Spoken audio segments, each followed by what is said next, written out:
upon a very close scrutiny of the alleged references to Muhammad in the Bible as a prophet, they absolutely have no relation to the Prophet of Muhammad, nor prophesy his coming. Muhammad is not mentioned in the Old Testament. Muhammad is not mentioned anywhere from Genesis to Revelation. Muhammad is God's true messenger. That's a joke.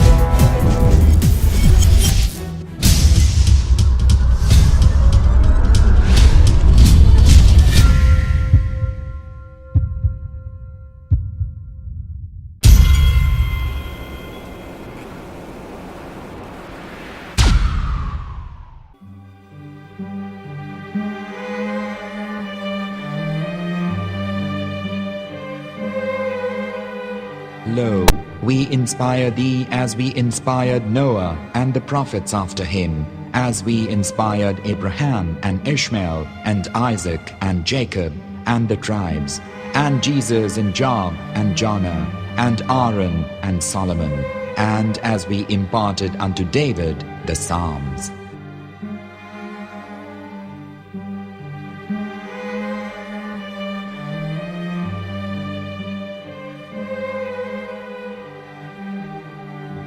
The verse we've just heard is from chapter 4 of the Quran.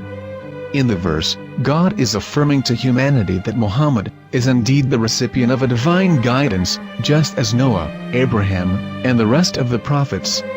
However, some Christians and Jews today don't believe that Muhammad was a prophet and the covenant that God made with Abraham. And since the Quran is not their book of authority, in this video I'm going to show you that the book you're holding in your hands contains the name off the seal of prophethood, the Prophet Muhammad.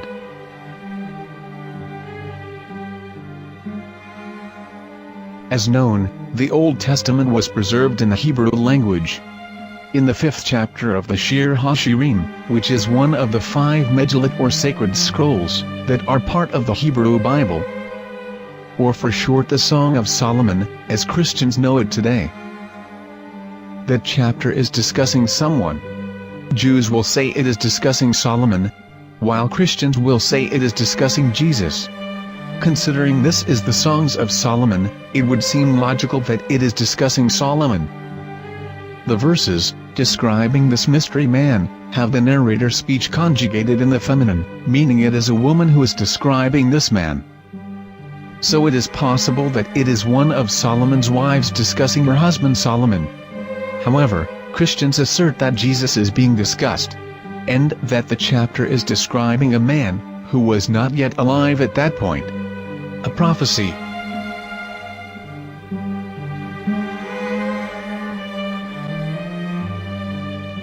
In reading the English translation of Song of Songs 5:16, it finishes the description by saying, "He is altogether lovely," but what most people don't know is that the name of that man was given in the original Megillat. Here is verse 16, and how it is written in ancient Hebrew, before introducing the vowels, in the 8th century. From the Hebrew Bible, on scripturetext.com. Here is the word in question. This word is made of 4 letters. Mem, Het, Mem, Dalet. Now when reading the word as it is written in its original form, with no vowels, it can be read as Muhammad, which is the name of the Muslim prophet, or as Mamad with no A after the H. According to Ben Yehuda's Hebrew English Dictionary, it is correctly pronounced as Muhammad, not Mamad. So how we're going to know for sure if it's pronounced as Muhammad, the Muslim prophet, or as Mamad, a random Hebrew word? The only way is to give the verse to a rabbi and say to him, "Please read." Here is the Song of Songs 5:16, and how it is read by a rabbi from a Hebrew Jewish site. Please notice, the im in Hebrew is a plural of respect. Hiko mamtakim vechullo mahamadim ze dodi vezer'i benot Yerushalayim. Hiko mamtakim וכולו מחמד, מחמד, מחמד, מחמד, מחמד, מחמדים. זה דודי וזה רעי בנות ירושלים.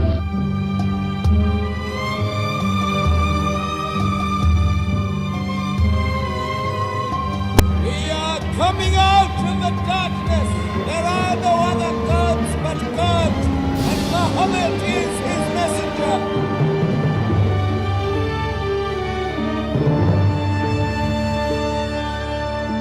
Let the world hear.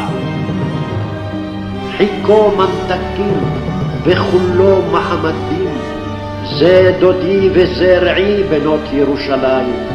חיכו ממתקים וכולו מחמד, מחמד, מחמד, מחמד, מחמד, מחמדים, זה דודי וזה רעי בנות ירושלים.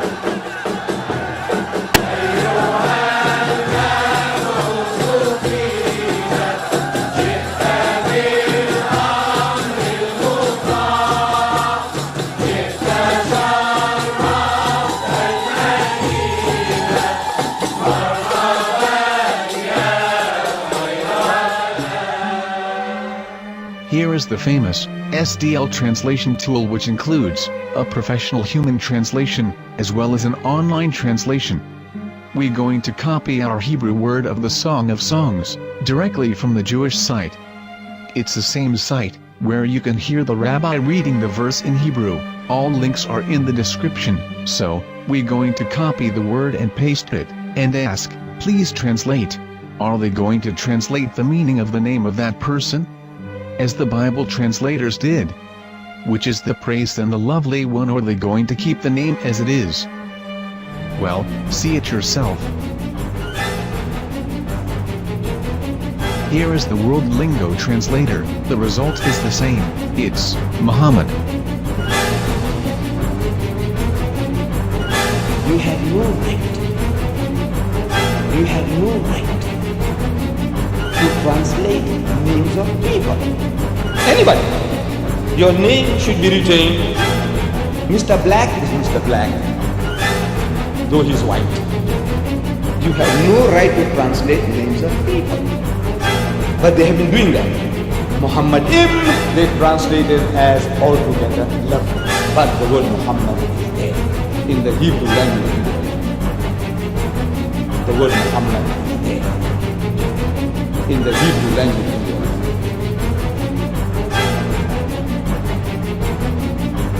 I will tell you a story from my own personal experience.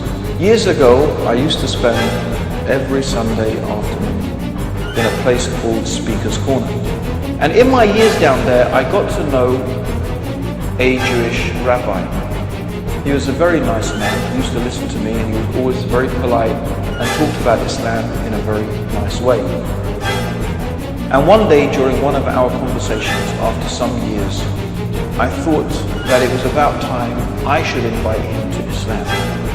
So I said to him, you know, my friend, we have been talking now for many years, and even you have admitted to me that Muhammad is a prophet. So why then do you not embrace Islam? He said to me, we Jews, we never change our religion. I said, but half of the rabbis of Medina became Muslim. He said, that is true, but still, we Jews never change our religion. I thought, what can I say to him? He looked at me and said, listen to me, my friend. God sent to us a prophet Moses, and we didn't even listen to him. Do you think we're going to listen to another prophet after him? From another tribe? From another people? When he said that, I had nothing left to say. He knew that Muhammad was a prophet. In fact, another rabbi also came up to me and he said to me, we know Muhammad is a prophet, and he quoted to me a passage from the Bible.